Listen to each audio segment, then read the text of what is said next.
안녕하세요. 사랑하는 성도님, 영혼의 샘물 은혜의 자료심을 축복합니다. 소망의 주님이 우리와 함께 하십니다.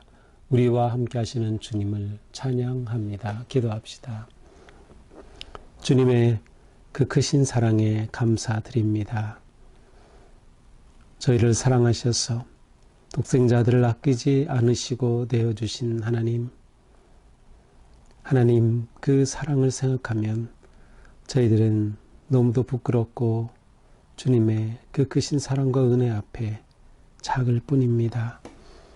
오늘도 주님의 말씀을 기다리며 또 말씀을 통하여서 우리가 오직 주님의 뜻에 합당한 삶을 살아갈 수 있도록 새롭게 하시고 깨우쳐 주시고 온전히 주님의 말씀 위에 세워 주시옵소서.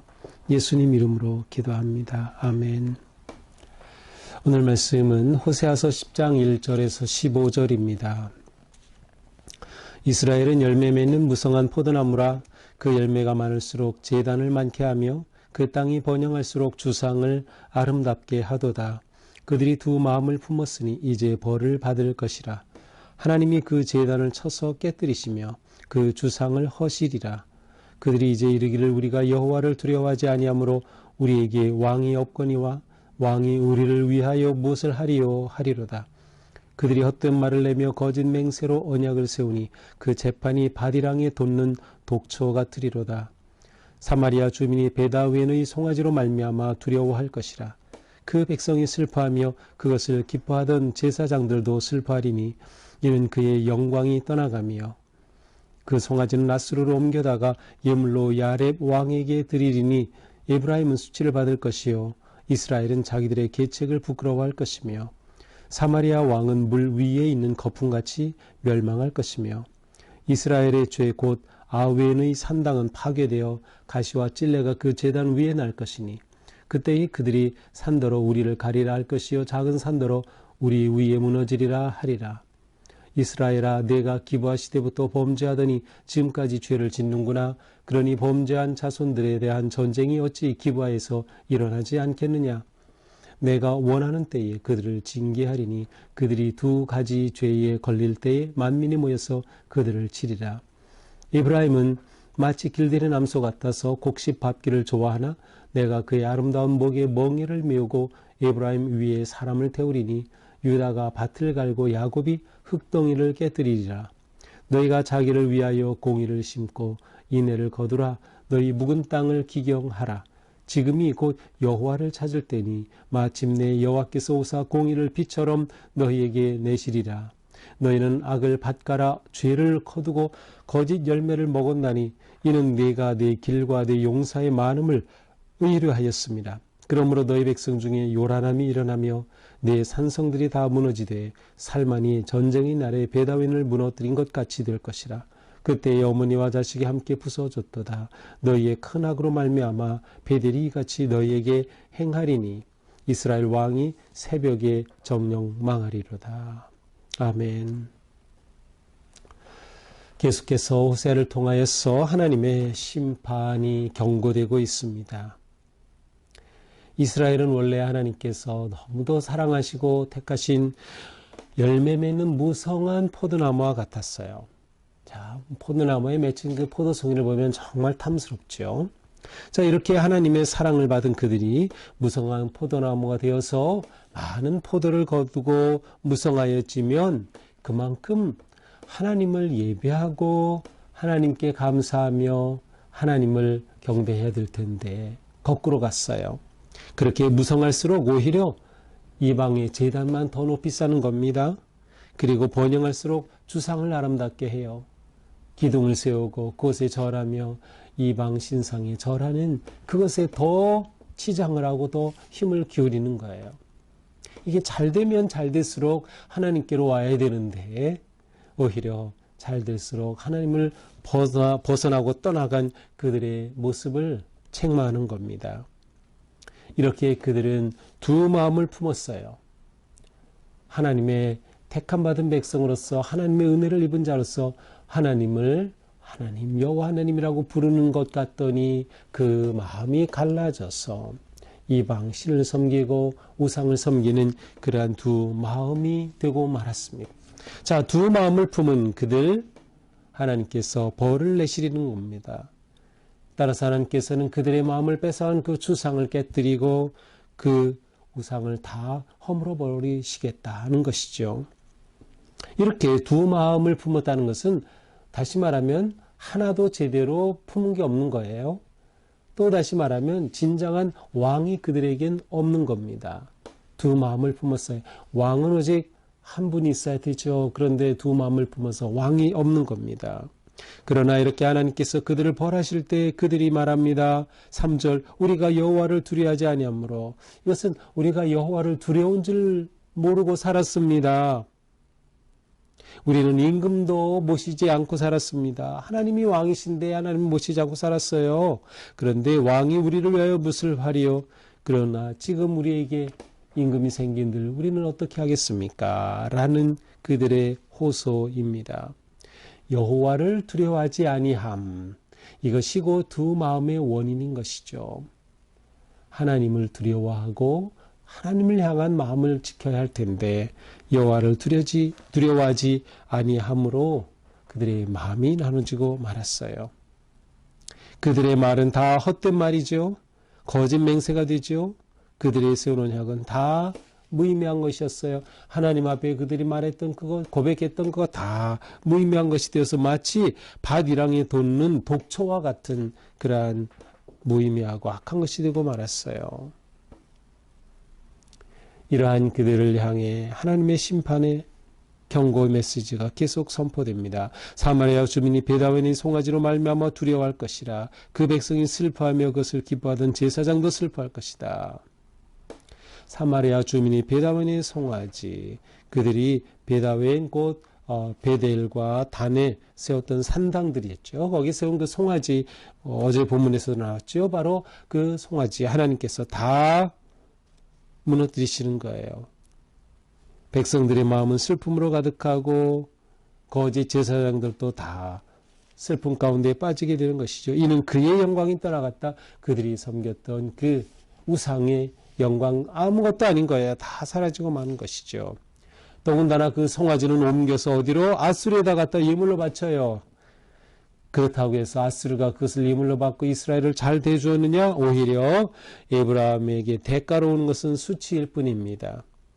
이스라엘은 자기들의 계책을 부러워할 것이다. 아니 우리가 왜 이렇게 했지? 왜 이렇게 했지? 그들의 계책은 아무 의미가 없어요. 그들을 구할 수가 없는 것이죠. 하나님을 버리고 우상을 좇고 다른 강대국을 향해서 혹시나 하고 갔던 그들의 모든 계책은 부끄럽고 모든 것은 실패하고 마는 것이에요. 따라서 사마리아 왕은 물 위에는 거품같이 멸망할 것이다. 7절 바로 모든 왕들조차 거품같이 다 사라지고 마는 것입니다. 이스라엘의 저곳 아웬의 산당은 파괴되어 가시와 찔레가 그 제단이 날 것이다. 그들이 섬겼던 모든 그러한 산당 다 파괴되고 말 것이다. 그때 그들이 우리를 좀 숨겨주시오. 우리를 가리라. 또한 우리를 좀 덮어주시오. 왜냐하면 이 하나님의 심판과 재앙이 너무나도 무겁기 때문에 아무리 그렇게 외친들 그들은 아무 보호를 받을 수 없는 것입니다. 9절은 계속되어 그들을 향한 징계가 선포되고 있어요. 이스라엘아 내가 기브아 시대부터 범죄하더니 지금까지 죄를 짓는구나. 기브아의 범죄 어제 본문에서 나왔어요. 사사시대죠. 사사기 19장부터 나오는 것. 그들이 얼마나 인간성이 말살되고 타락했는지를 보여주는 것이에요. 그래서 이 사건으로 인해서 이스라엘 지파가 완전히 없어질 뻔했죠. 바로 이 죄가 지금까지 계속된다는 거예요. 그들이 죄를 끊어내지 못하고 있었어요. 결국 하나님은 그들을 징계하신다. 내가 원하는 때에 그들을 징계하겠다. 만민이 모여 그들을 치리라. 그들은 멸망하게 될 것이다. 에브라임, 북이스라엘 마치 길들이 남소같이 곡식받기를 좋아하지만 길들이 남소가 곡식받는 것을 아무리 좋아하지만 이제 그 소 위에 목에 멍에를 메우게 되고 에브라임이 사람을 태우게 될 것이다. 강제적으로 중노동을 하게 되는 모습이에요. 그들이 하나님의 징계를 받아 고역을 당하는 그런 모습입니다. 이것이 이 형벌을 받는 모습이죠. 유다가 밭을 갈고 야곱이 흙덩이를 썰어지라는 거예요. 깨뜨리리라. 하나님의 징벌이 그들 가운데 내리면 그들은 고역을 면하지 못할 것입니다. 자, 그러나 이러한 가운데서도 최종의 경고와 같이 또한 경고 가운데는 하나님의 일말의 희망이 숨어 있는 거예요. 그래서 12절을 보면 여기에는 최종의 경고와 함께 회복의 희망이 함께 선포되고 있어요. 너희가 자기를 위하여 공의를 심고 인내를 거두라. 그러니 너희가 회복될 길은 뭐예요? 공의를 심는 거예요. 정의로운 삶. 하나님 앞에 정의로운 삶을 심으면 인내를 거둘 것이다. 하나님의 사랑을 너희가 다시금 받게 될 것이다. 그러니 너희 묵은 땅을 기경하여라. 묵은 땅을 다시 갈아엎어라. 왜 묵은 땅을 갈아엎어요? 앞에서 4절 밭이랑에 도는 독초와 같은, 그들은 다 하나님 앞에 더러웠고 배반한 독초와 같은 존재가 되어서 그걸 다 갈아엎어야 되는 거예요. 그 묵은 땅을 다 갈아엎어서 그 땅이 부드러워지고 진리와 공의의 씨앗이 심겨지고 그 싹이 나며 인내를 거두는 땅이 되기를 원하시는 거죠. 지금이 여호와를 찾을 때니, 마침내 여호와께서 오사 공의를 비처럼 너희에게 내리시리라. 여호와께서 오셔서 돌이키는 너희 빛으로 나타내실 것이다. 공의를 비처럼 그렇게 부어주실 것이다. 이 하나님을 만나느냐 아니냐는 무엇에 달렸어요?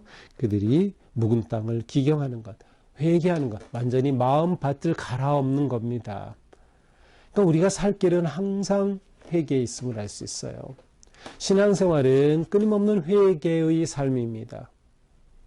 이것은 부끄러운 일이 아니에요. 계속 하나님 앞에 우리가 끊임없이 죄에 빠지기에 우리는 계속 하나님께로 돌아오고 회개하고 하나님 앞에 다시금 엎드리는 것이죠. 이것을 놓치면 그때는 끝인 거예요.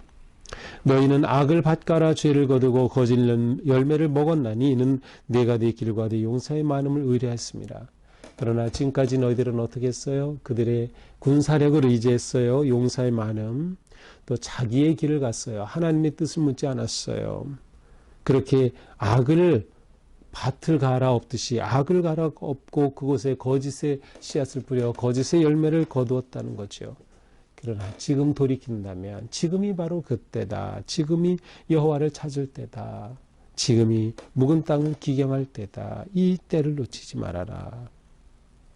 이때 이 기회를 놓치면 결국 전쟁의 함성이 일어나고 하나님의 심판이 임하여서 그들은 다 베다벨을 무너뜨린 것 같이 될 것이다. 살만이 들어와 베다벨을 무너뜨린 것. 이 살만에 대해서는 정확한 해석이 없어요. 어쩌면 이 살만이라고 하는 것은 이제 여로보암의 그 왕조를 무너뜨린 살룸의 집안을 의미한다. 이렇게 보기도 하고요. 아니면 아수리의 살만에셀이 내려와 이스라엘을 그렇게 점령하고 황폐케 하는 그러한 것을 의미한다라고 보기도 해요. 어쨌든 하나의 어떤 사건을 예를 들면서 그와 같이 될 것이다. 결국 회개하지 않을 때 악으로 말미암아 이같이 너희에게 베델에도 똑같이 그렇게 이 심판이 임할 것이다. 그렇게 되면 이스라엘 왕이 새벽에 정령 망하리로다. 아무 희망 없이 무너지게 될 것을 경고하고 있습니다. 자, 이것이 오늘의 호세아를 통해 선포된 심판의 경고 메시지입니다. 오늘 말씀에서 무엇이 가장 다가왔습니까? 저는 12절이었어요. 공의를 심고 인내를 거두라. 너희 묵은 땅을 기경하라. 지금이 곧 여호와를 찾을 때다. 맞습니다. 지금이 여호와를 곧 찾을 때입니다. 우리의 마음밭을 갈아엎어야 하는 것이죠. 마음밭을 갈아엎는다는 것은 무엇일까요? 그렇습니다. 오직 한 마음으로 하나님을 사랑하고 의지하는 것입니다. 우리의 마음이 둘로 나눠진 것을 하나님 앞에 오직 한 마음으로. 이게 믿음의 삶의 핵심이에요. 끊임없이 우리 마음이 나누어지는 것을 하나로 모아가는 것이죠. 더군다나 우리가 잘 될 때 겸손해져야 되지, 이스라엘처럼 잘 될 때 오히려 우상의 제단을 쌓고 주상을 세우는데 더 힘을 쏟는 것은 완전히 거꾸로 간 거예요. 오직 하나님만 의지하다. 또한 우리는 오직 하나님만이 안전하다라는 것을 볼 수 있어. 오직 하나님만이 안전하다. 그래서 오직 우리는 하나님만 의지하는 것이에요. 어떤 산당도 무너지고 맙니다. 어떤 제단도 다 무너지고 맙니다. 오직 하나님만이 영원히 안전한 분이시다. 이렇게 우리의 묵은 마음을, 우리의 마음밭을 갈아엎어야 하는 것이에요. 갈아엎어서 어떻게 돼요? 부드러운 마음이 되는 것이죠. 습기가 있는 마음이 되는 것이에요. 옥토 마음이 되는 것이에요. 주님의 보혈의 은혜로 촉촉하게 하나님 앞에 부드러운 마음이 되어서 주시는 말씀 아멘 아멘으로 받으며 기쁨으로 순종하고 오직 주님만을 사랑하고 따르는 그런 우리의 삶, 오늘 하루도 이렇게 우리가 하나님 앞에 거룩하게 세워지는 복된 하루가 되기를 축복합니다. 기도합시다. 주님, 오늘도 말씀으로 저희들을 세워주시니 감사합니다. 바로 지금이 하나님을 향할 때이고 바로 지금이 하나님을 찾을 때이라고 말씀하셨습니다. 주님, 저희들을 깨우쳐 주시고 새롭게 하여 주옵소서. 우리의 굳은 마음을 갈아엎어서 십자가의 그 은혜의 심령으로 변화시켜 주시고 우리의 마음이 하나님의 뜻이 뿌려지고 진리가 뿌려지는 옥토의 마음으로 새로워지게 하여 주시옵소서. 예수님 이름으로 기도합니다. 아멘. 네, 오늘도 주님의 은혜로 우리 삶이 주님 앞에 새로워지고 또 거룩하게 헌신하는 하루가 되기를 축복합니다. 사랑합니다.